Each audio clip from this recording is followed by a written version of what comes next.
Hi, everyone, and welcome to the ADHD Kids Can Thrive podcast. I'm your host, Kate Brownfield.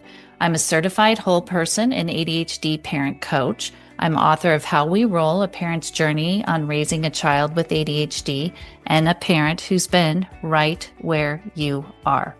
It is truly my pleasure and my service to bring you a greater understanding of ADHD and all the many aspects to consider.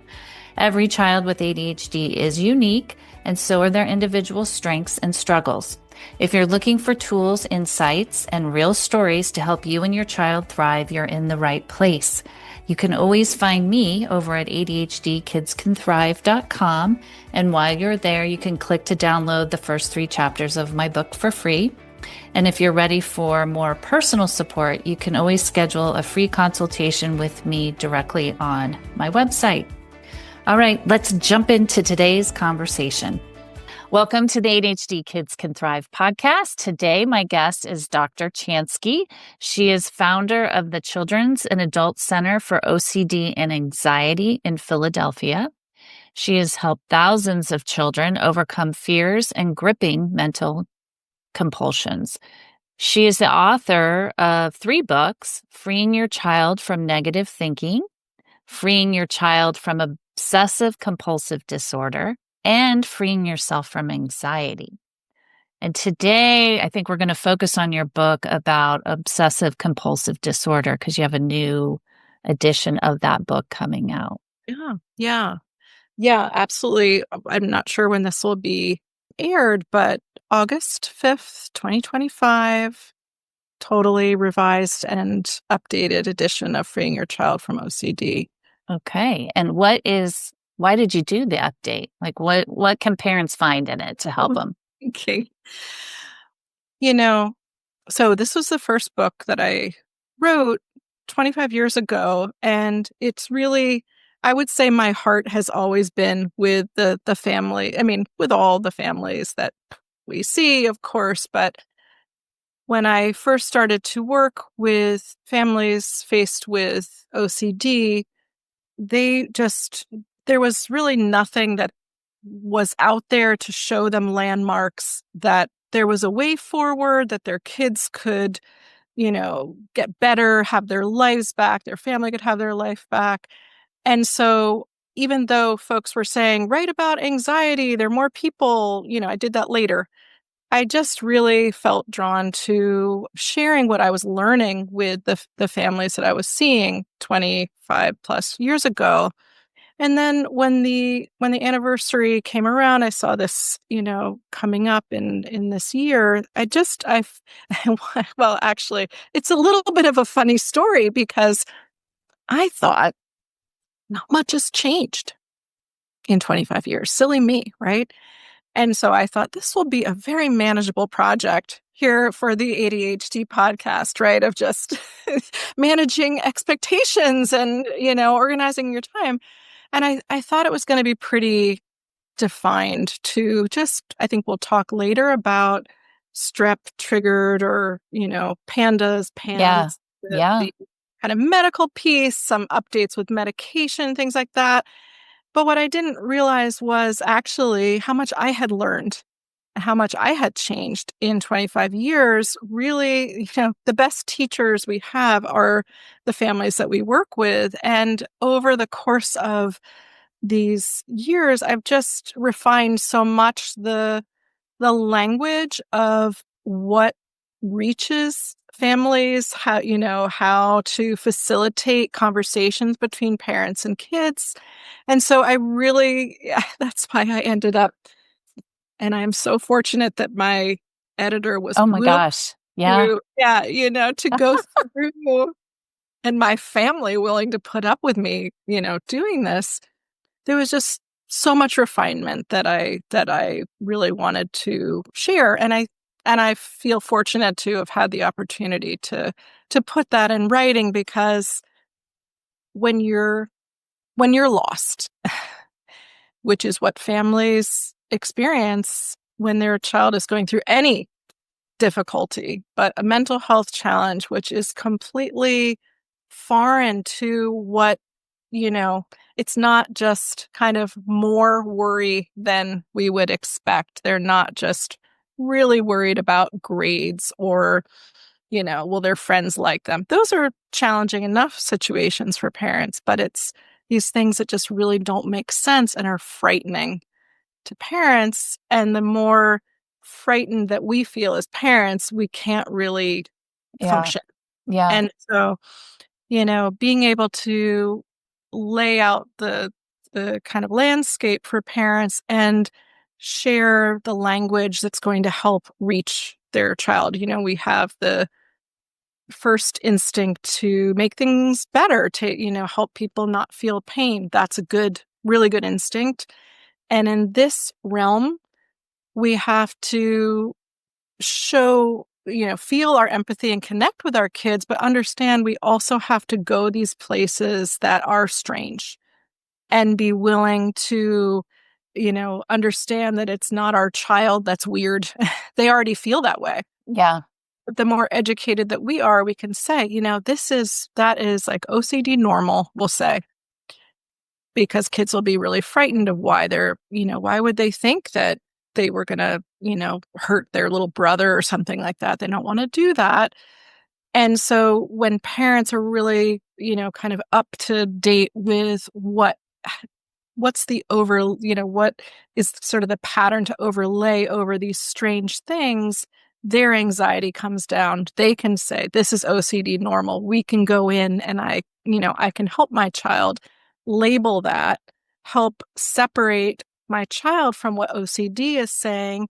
And then together we can look at that and decide what we need to do. Yeah. So it's a real kind of, reorganization, if you will, of what the conversation looks like, because prior to that, it might be, I have to keep washing my hands. No, you don't, they're fine. Sort of that understandable dynamic or whatever, but that's not going to help anybody change a pattern, really. You have to Okay. Yeah. So point to what the pattern is, and that's going to really change the flow from there.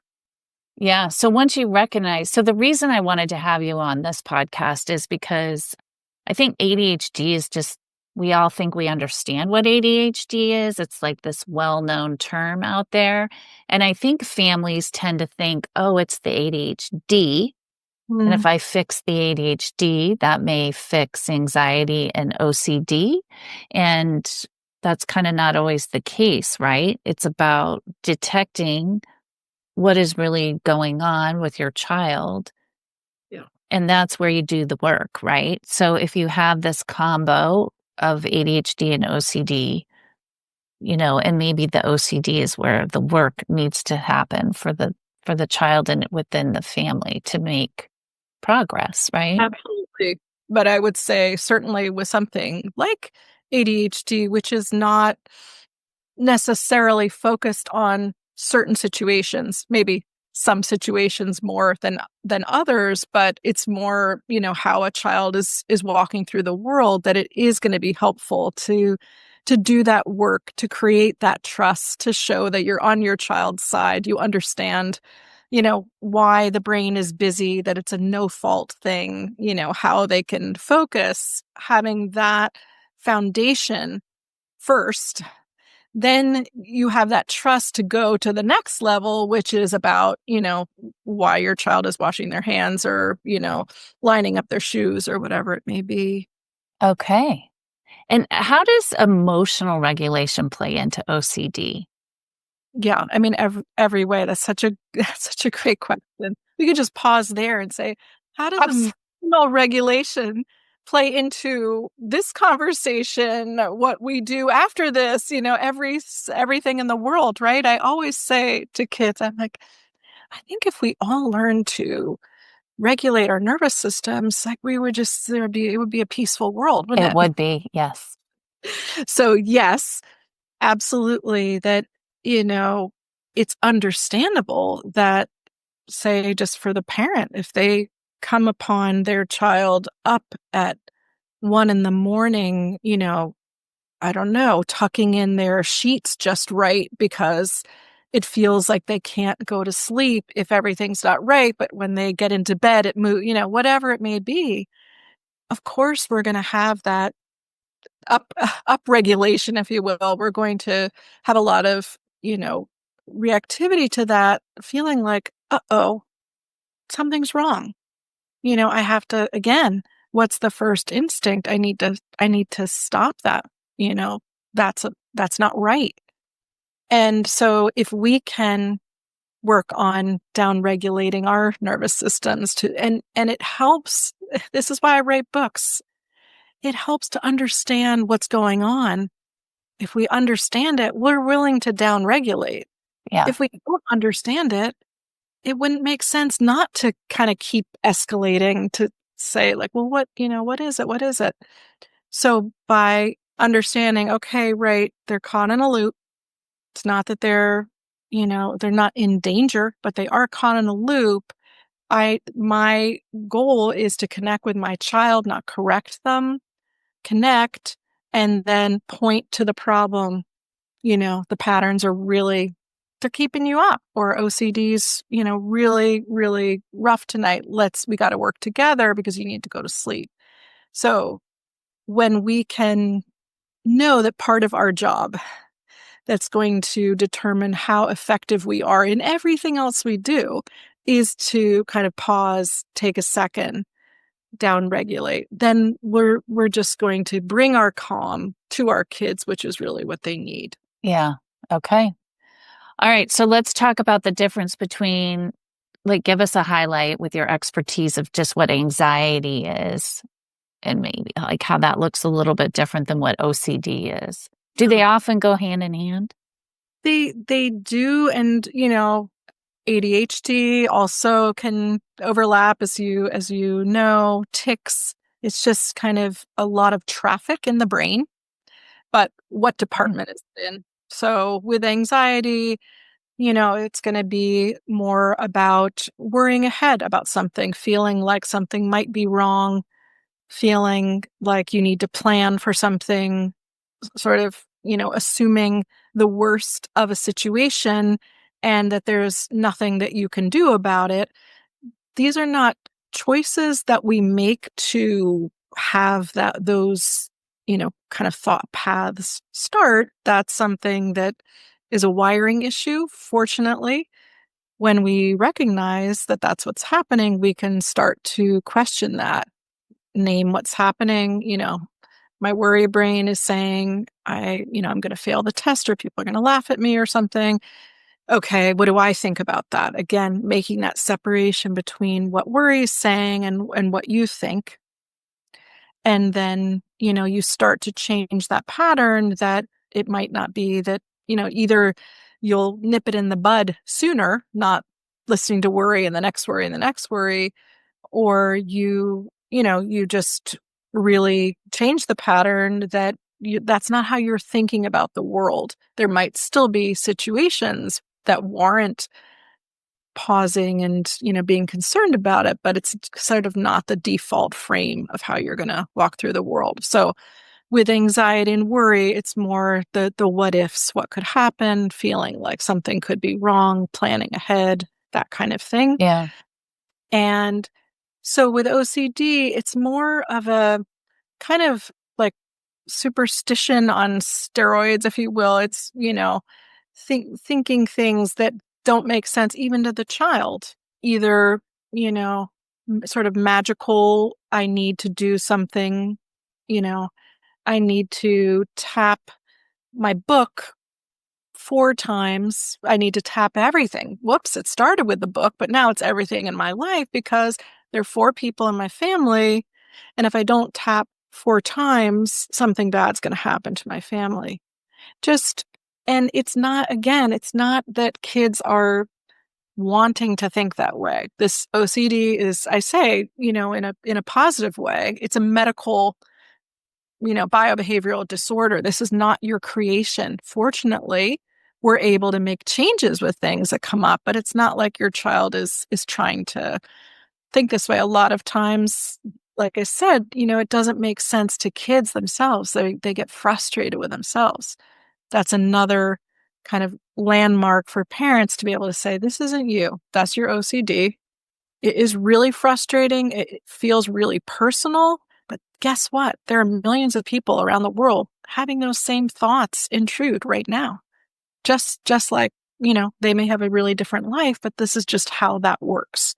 Fortunately, when you can hear it more as a brain bug, a broken record, then you can downgrade the authority of it. It's not like the principal telling you that. It's not, God telling you that. It's not us telling you Yeah. that. It's just, it is this, disaster man, whatever, it really helps for the child to name this themselves. And that annoying thing, that's, that thing. Sure, then that's how you're going to talk about it. It's just that thing is like a glitch in your brain, your wonderful brain. And just that one part, we're going to teach it when something is important and when it isn't. It's not. Okay. All right. So tell us now about in the book, you're updating how PANDAS may have a play in OCD. What is PANDAS and how is it connected to maybe OCD? Yeah. So, and I'm so bad with dates. So forgive me, people. Okay, we forgive you. Checking. I don't hold on to numbers like that. But back in the day, what year would it have been? A number of years ago, researchers at the National Institute of Mental Health were seeing kids who were coming in with OCD, but the kind of the story, the timeline and the nature of it were really different from kids who had regular OCD. Regular OCD might be, develop over years. Parents come in when the child is 8 and they say, since, I don't know, maybe 3, 4, 5, they've always had these things. And it's like this year, it just got really bad. That's non-PANDAS OCD. Okay. PANS or PANDAS, and I can explain that in a second, is a type of OCD that is set off by an autoimmune response to an illness, strep, Lyme. Some kids, with COVID have had like spikes in their symptoms. So either it's can be an exacerbation of OCD, like your child already had it, and then suddenly, like overnight, it's so much worse. You feel like, do we need to bring them to the hospital? Like something's wrong. Just the intensity of it and the suddenness of the onset is completely different from what happens in the typical kind of waxing and waning course of OCD. So what's really been helpful over the course of this, time that I've been working with families with OCD is that there's been more attention that has been brought to pediatric autoimmune neuropsychiatric disorders associated with strep. That was PANDAS. And pediatric acute neuropsychiatric syndrome, I believe, is PANS. A later iteration, the change was to make the bigger umbrella to include not just strep as a trigger, but other illnesses, that Wow. could create, set off this sudden episode of, where really it's very worrying to parents. The, really important news is it's very treatable, what you have to do. And it's not necessarily the cognitive behavior therapy that we do for regular OCD may have a role, but it's really going to be medical treatments. To heal the body, the autoimmune response. Yeah, to, address whatever it is that the body is creating the antibodies to. So if it's Lyme, if it's strep, whatever it may be, and which is causing inflammation that is causing the OCD symptoms. So, first stop would be to go to your pediatrician. Hopefully, back in the day, there weren't as many people who are aware of this. Some people still are like, they don't believe in it. That's very frustrating. Find a different doctor. There are, and I can send you links to organizations that you could share with your listeners. Oh, that's great. For a Yeah, resource list, if you're looking for like yeah, a PAN, exactly. PANDA, okay. Providers. that, very savvy, and they won't say like, well, I'm not, you sure it's not da da da da da. No, it's not that. Yeah. Yeah, so many families, sort of part of how I think there's been more awareness is in a school community. You'll have a family who has this experience, and then it's like the school nurse, the guidance, the school counselor, everybody starts to sort of get like, oh, wow, I kind of heard about this, but wow, this is a thing. Like they see the child had to be out of school for a few weeks till they were better because it just takes over their Their system. lives. Okay, with the There pain. are degrees of severity, but for a lot of kids, it really becomes kind of an untenable situation in the acute stage. Parents feel like, the child's asking 100 times an hour, the same question over and over. They are inconsolable. It becomes, talk about dysregulation. But Yeah. that is a situation that it makes sense that you would be getting those signals of, we need help. Sometimes families do take their child to an ER, but the pediatrician would be a great The first uh, stop. So stop. you're seeing OCD on the rise then? I'm thinking like Lyme is on the rise. COVID has exposed pretty much everybody at this point. And so these are like new diseases, if you will, or new exposures that children are getting. So have you seen like an increase in OCD-like cases? That's a really interesting question. I don't know, what the answer is to that, but Okay. I'm going to look into that now that you're bringing that up, because there's more illness. Is the frequency of PANS and PANDAS increased? I don't know. But certainly with, when you asked before about the difference between anxiety and OCD, that the old model of just what causes, if we have, let's say, a genetic predisposition to something, stress is something that, can be, make the conditions such that that predisposition emerges because the system or the body is stressed. So, during lockdown and everything, and even as we continue to navigate wherever we are in this pandemic, I don't know what you want to call it now, but that there is stress, that certainly that kids experienced extreme stress, actually labeled as a trauma, like a global trauma experience because of being in an unprecedented situation. But even since then, parents will still talk about what they're, even if researchers aren't looking necessarily at like learning losses, but just social emotional losses or changes, that there hasn't been kind of a big reset after that kids are kind of we're all doing our best, Yeah. but the stress continues in different forms. Yeah. And that affects everything. That affects all our mental health, right? And so, okay. So are Yeah. you suggesting too, if you're prone to it, prone to anxiety, prone to, I guess you're not, prone to, if you have ADHD, you may exacerbate your symptoms with stress, right? Sure. Everything just gets, Because we don't, yeah, we are built, what is stress? Excuse me, where we started and talking about anxiety. Anxiety is the worry part, but our kind of physical makeup is, we were built in a time where we needed to mobilize for disaster, emergencies, threats. So what is stress? It's our fight or flight system, getting set off. And so, yeah, we don't make good decisions in that state. yeah, We make good decisions if there's actually a threat, right? I right. mean, Like a real life threat. Yeah. right, exactly. I'll say, if there were a tiger here, I would very much thank my you know, nervous system for getting me out of here faster than I could have ever imagined I could move.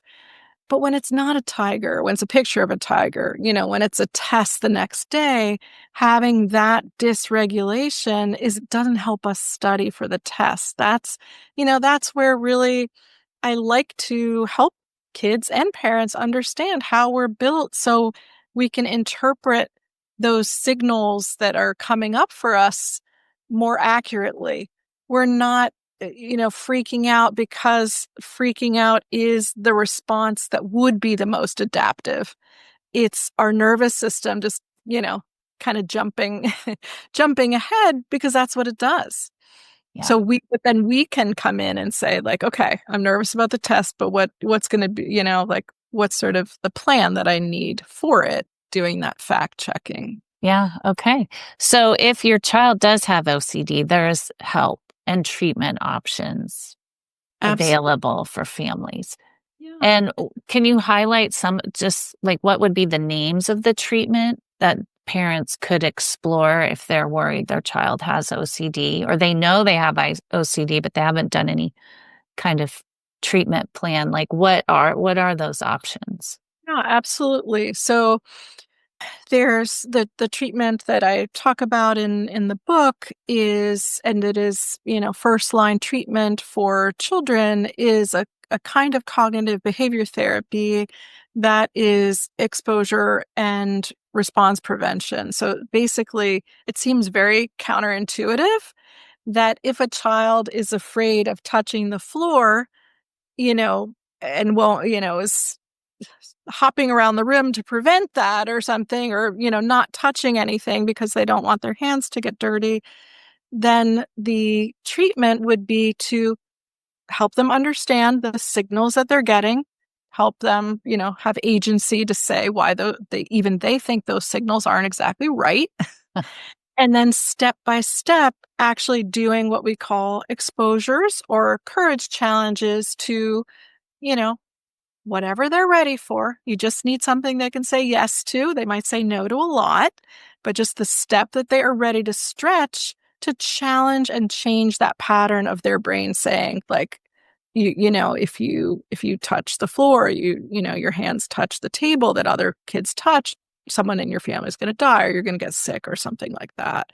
So that is the behavior therapy called exposure and response prevention. So you would look for, and I'll send you the organizations that parents can search by their geographic area to find qualified practitioners who are really experienced with this Right. and will their child.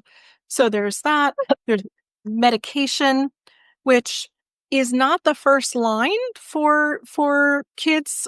A lot of kids by the time medication kicks in, which might be a couple months, if they're doing the behavior therapy, they may be at a place where they're already improving. They don't need that. But certainly if, like for teens, if they are at a place that, a lot of depression from, if they're having a lot of depression from just how OCD is taking over or from some other reason, then medication will absolutely help them to mobilize, kind of get their energy together to be able to do the therapy. So really those are the choices. But I will say parents learning how to respond differently and kind of teach their child what's going on. Sometimes, and there's research to support this, that can be as effective as working with a child directly, because especially with young, families with young kids, who is receiving all the questions, who is, managing all the the towels that are thrown in the laundry, over and over, it's the parents. So if they can have that language, which again is why I did write this Right. The book.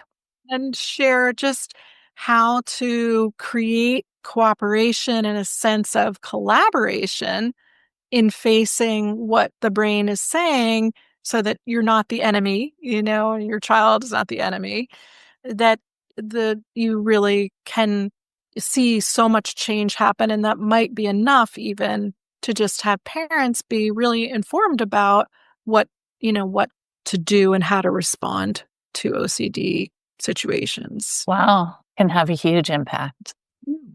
in the whole journey of it.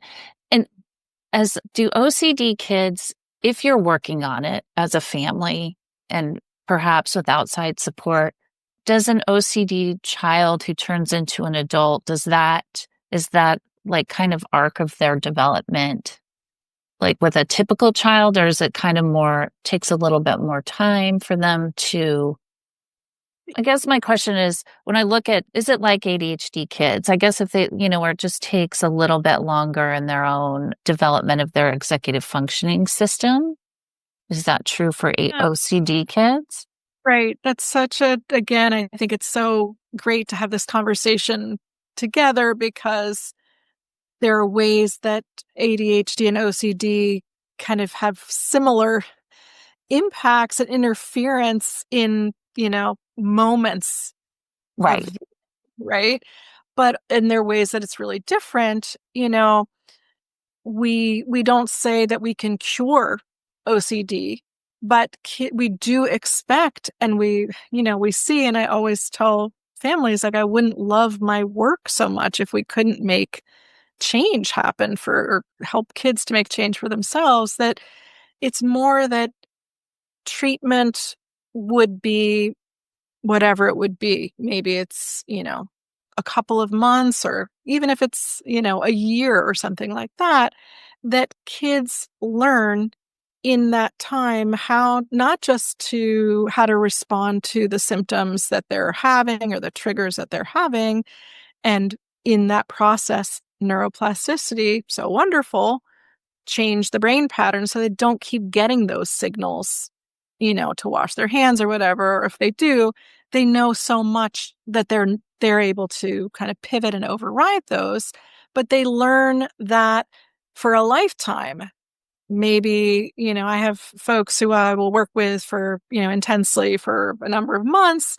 And then we will do check-ins a couple times a year, but maybe a few years later, that now it's a teenager, they're learning how to drive. They have new, kind of intrusive thoughts that are happening.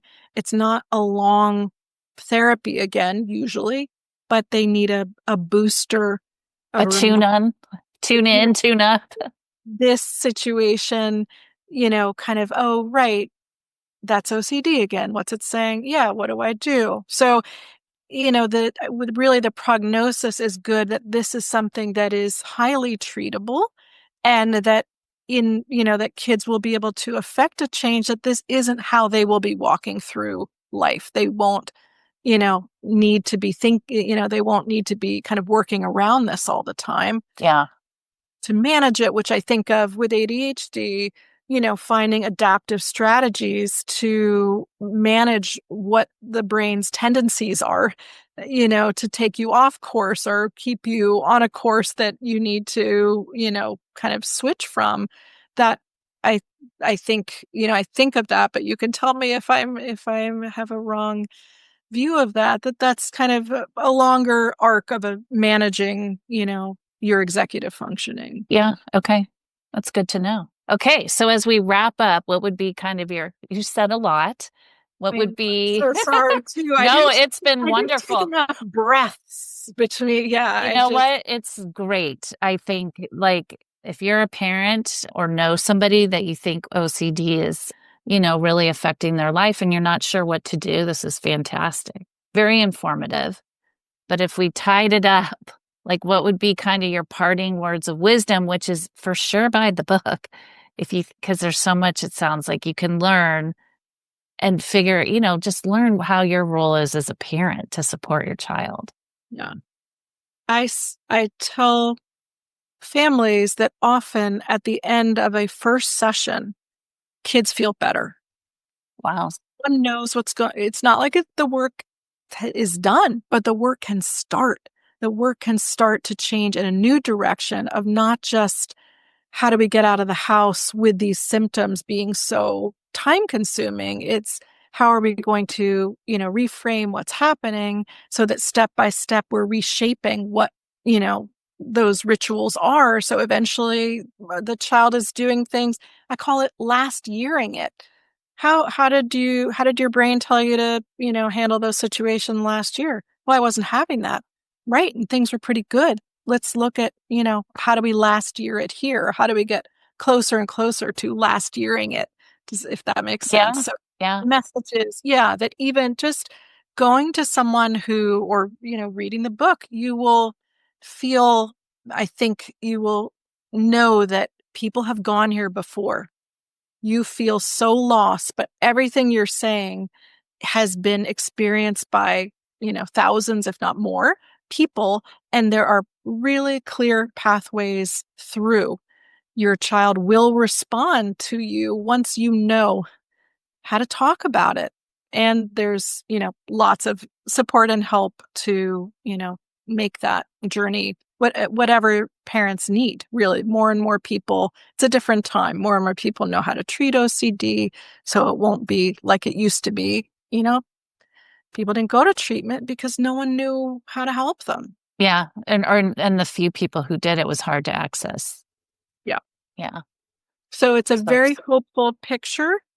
Also honor the fact of how hard this is, because it can feel really lonely for parents, because they kind of can't talk to just somebody in the supermarket line about the, strange and scary things that their yeah. child's doing. But there are, communities. We have online communities to get support. But I think, whether that's reading, my book or the other great books that are out there, just like, oh, okay, this is a thing. These are the steps to take. Thank goodness, we're not stuck here. Yeah. Yeah.